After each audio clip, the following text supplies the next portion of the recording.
Hey there, ladies and gentlemen, and welcome back. I'm your host, PattSun, and today we're gonna be taking a look at r/ProRevenge, where a cheating wife gets her life, marriage, and career destroyed, all for the sake of true justice. Let's begin. Tried to throw me under the proverbial bus, but instead, she ran herself over. Posted by Reddit user Meltdown. I was building an online training module at work that is intended to teach existing users how to work a new process. It has interactive elements, quizzes, segments to work through a few sample scenarios, etc. And now we'd recently got a new associate director who, from what I can tell, advanced through the company by throwing other people under the bus. She gets promoted not for her own merits, but because at the end of the day she has less mud sticking to her than other applicants. It's uncanny to the point that there simply had to be more to it than stupid office politics. I'll get to that in a bit. So after I have the first draft of the module done, it gets sent out for the usual round of testing, and there are of course a couple things that need to be corrected. I build the module off the notes the subject matter experts leave me, and a few things inevitably get lost in translation. But this new associate director just rips it to shreds, complaining that it's completely incomprehensible, needs to go into much greater detail, asking questions about nearly every individual mouse click in the sample scenarios, and overall stating that it's impossible to follow. The thing is, this module is intended for our finance department, for people who have a background in finance and have already been trained on how to use our internal software. She is a training services associate director with a teaching background. The module isn't supposed to make sense to a former middle school social studies teacher. It's supposed to make sense to people with finance degrees. I push back and try explaining this to her in a million different ways, but she's having none of it. So I have to go back to the subject matter experts with her 20 pages worth of criticism. And at first they think I'm joking. I had to forward her email before they finally believed me. So for the next 2 weeks we're going over every nuance, including readdressing everything that was covered during their 3-week classroom training. How to set up their network drives, how to set up Outlook, including things as nuanced as if you don't know how to set up your email signature, click here. I mean really basic stuff that has nothing to do with what the module was originally supposed to teach. But I now had to include it all because our new associate director couldn't find the on switch if you stapled her finger to it. This wastes my time, the subject matter expert's time, and time spent re-recording all the voice work. If you've done voice work in the past, you know you never get it in one take. After it's all done, I send it back out for review and approval, and the associate director simply doesn't respond. A week passes. The finance director takes an interest in why this module is almost a month overdue. I go to forward the associate director's email again, except now I can't find it. Odd, seeing as how I have a hoarding problem when it comes to email. I check with one of the subject matter experts I was working with. He can't find it either. Turns out, none of us can find it. It's gone. So I check with a friend of mine in IT who, after a little detective work, discovers that a week ago someone did a compliance delete on the Exchange server. This basically is a seek and destroy for messages meeting certain criteria. In this case, a specific phrase she used in her email. I start digging through Outlook trying to find particular emails related to this that might be used to defend my actions. And they're all gone. Inbox, sent items, deleted items. Every last one of them. Any email containing that particular phrase anywhere in it. This kind of thing is normally used by admins to mass delete spam or phishing emails from all users at once. Except in this case, someone apparently deleted emails that showed evidence of her awful decisions. My friend in IT can smell a juicy story a mile away and was very interested in seeing where this went. She recovered the deleted emails and I promptly saved them to a flash drive. For the next few days, every time I had any email with this associate director's name on it, even unrelated stuff, you never know how something might fit together, I saved a copy to the flash drive. I informed the subject matter experts to do the same, and we started building our offline evidence locker. I didn't want to blow the lid on it just yet. I wanted to see if my suspicions were correct. Maybe a lifetime of watching spy movies and cop dramas had corrupted my thinking. Maybe there was another explanation. Who knows? It could happen. I'm not God. I don't know everything. I'll play defense. So after several weeks in total trying to appease this associate director's unquenchable thirst for irrelevant details, and then getting ignored for a week, she finally publishes it and sends it to the finance director to approve so it can go live. Woo! Except the module, which was supposed to be a 30-minute online course, now contained 3 hours of content, and went down several irrelevant rabbit holes that had been deemed critical supporting information. As an analogy, imagine designing a training module to teach a nurse how to enter some new CPT codes and being told you have to teach him how to read too because he might not know what words are. That's how much BS was rammed into this thing. And the finance director of course hated it, and was surprised that such a rambling mess of a module would come from me of all people. So he calls a meeting with me and the associate director on Tuesday to get some answers. And sure enough, she immediately tried to distance herself from it, tried to paint it as she made a couple suggestions, and I clearly went way overboard. How I must have sent her a different version that she approved and switched them afterwards. That's not even possible. It would get thrown back into a draft status. She kept trying to talk over me as I voiced my defense, and to his credit, the finance director finally just muted her so I could speak. And boy did I explained everything. I shared my screen, popped in my flash drive, and opened my copies of the emails that had supposedly been deleted. Every email exchange where she complained about the material, I pushed back, and she flat out ordered me to build the module in the way I did. She abruptly left the meeting and went offline.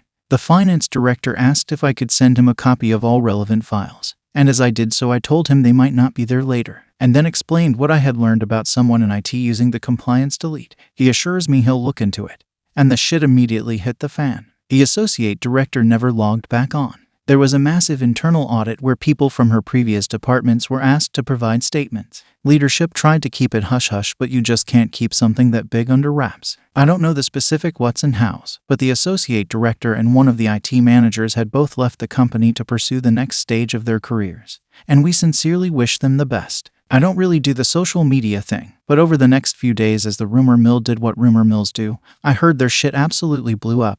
And it came out that the associate director and that IT manager were having an affair. Now, this all went down about a month ago, but as I wrote this post, I thought to check online court records. Both are now facing divorces filed by their respective spouses. So yeah, there's a void in my direct leadership and IT's leadership, and the entire IT department is getting a shakedown by information security to determine if there were any other leaks. I spent some time reflecting on why this whole series of events happened, and my best guess is she wanted to make a grand entrance by spearheading this masterwork training module that covered every possible scenario and contained any and all information anyone could possibly want. Then, as she started to realize how wasteful, rambling, and unnecessary it was, she realized that her grand entrance would be a grand faceplant. So she tried to erase the evidence and pin all the nonsense on me to save face, but inadvertently set in motion the events that would expose her little arrangement with the IT manager, taking it up the ass in order to cover her ass, I guess. As someone who previously has to watch and create training modules for work, I appreciate nothing more than a short and to-the-point presentation. Being told to watch a 3-hour training video for 30 minutes of relevant information would make me rethink my career choices. This, however, OP, was quite enjoyable to read. Thank you for sharing. Our next story is from r/SurvivingInfidelity.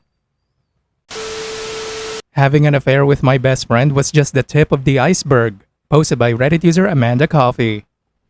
About 5 weeks ago, I found out that my husband of 7.5 years had an affair with one of my best friends. I have 2 girlfriends that I was close to. He was close to their husband.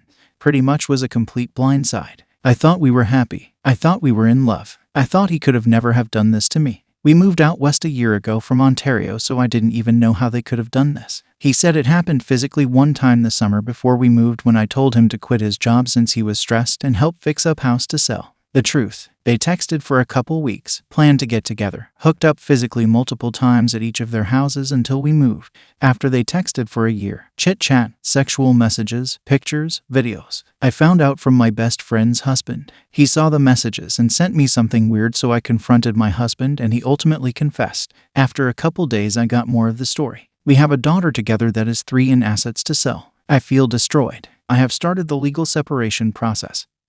But he still lives here with me, and all I want to do is make him suffer. He seems to have guilt and remorse, but I can't even tell if that is a manipulation tactic. He wants forgiveness and to stay, and the promises have been great. 50 years of being treated like a queen. The affair has been spun till I kept talking and doing it because I didn't know if I rejected her if she would get upset and tell you. I have flip-flopped on wanting to believe his lies and stay. Not break up the family, the fantasy of what he says. And between logic of knowing this is something I can never forgive. It's too devastating, and he will probably do it again. Everything I read says to get out and don't look back. People ultimately can't reconcile with a cheater. I feel split into 2. I am so sad. I cannot eat. I cannot sleep. The devastation is insane. I can't stop thinking about the details all day. Update. This is just an update. So I wrote about what I had found out a month ago. I was a month in from D-Day and was so broken and had no idea what to do and was constantly being suckered by his promises of change and remorse. A lot of people here talk about how they're wayward, would turn the blame on them or not accept fault. But that was not what was happening. It was him stepping up anything I asked for. If I needed help or a break or to go out with friends, it was no problem. If I wanted to talk in detail about the affair, all questions were answered. There were several toxic nights where I just would say terrible things and he took the beratement. However, there was this nagging voice in my head that no matter what I knew about the best friend, there had to be more. There was not a light switch that flipped. There had to be a history. So I kept digging, but also seriously considered reconciliation. Now, while my emotions were fucked, I was flip-flopping. I also wanted to protect myself and my daughter, so I was still working with a lawyer, ironing out finances and separation, playing the game. I kept telling wayward husband that maybe reconciliation was possible if I got the house and the money down the road after boatloads of counseling. Then D-Day number 2, kind of. He confessed that he hooked up with a coworker early in our relationship one time when we were kind of on a break. I logged into his Instagram and messaged her as him. Not currently on his phone. Weeks had gone by and she never responded. So it made me think that maybe he was telling the truth until the day she did. I messaged back and forth with him for a bit. Things were definitely not right. I messaged the next morning saying, "This is his wife. What does this mean?" She sent me a private message to call her on my account. I call and find out that he was with her our whole relationship, motels during lunch hour until we got married. He still asked and she declined supposedly. I confronted him a couple days later after agreement was signed. He denied it until I showed him her message to me. That I knew. I kicked him out. The house is now mine and he is currently living in an Airbnb, potentially a trailer. He is a true narcissist. Writing this update says that if you are thinking of reconciling, do yourself a favor and trust your backup voice. I was hooked on the fantasy of what I thought we were and not wanting to start over. But this terrible affair, and now multiple affairs, is ultimately giving me freedom to not have the weight of his misery and betrayals hold me back. My light was dimmed by him and now it's time to focus on healing and self-care. I don't know what my future looks like, but I know I will be better off than staying with someone that does not care about me, that could lie and hurt me like this. It's usually a pattern. That's why the saying is, once a cheater, always a cheater. Here's the thing about cheaters, OP. They escalate. They start out careful and paranoid and devolve into reckless and risky. By the time they're doing their dirt close to home, i.e. with your best friend, it's likely not their first rodeo. They generally don't start there. They work their way up. I'm really sorry you have to find out this way, but you are so lucky not to have spent years in reconciliation and then find out you were with a serial cheater down the line. Hey, look on the bright side, OP.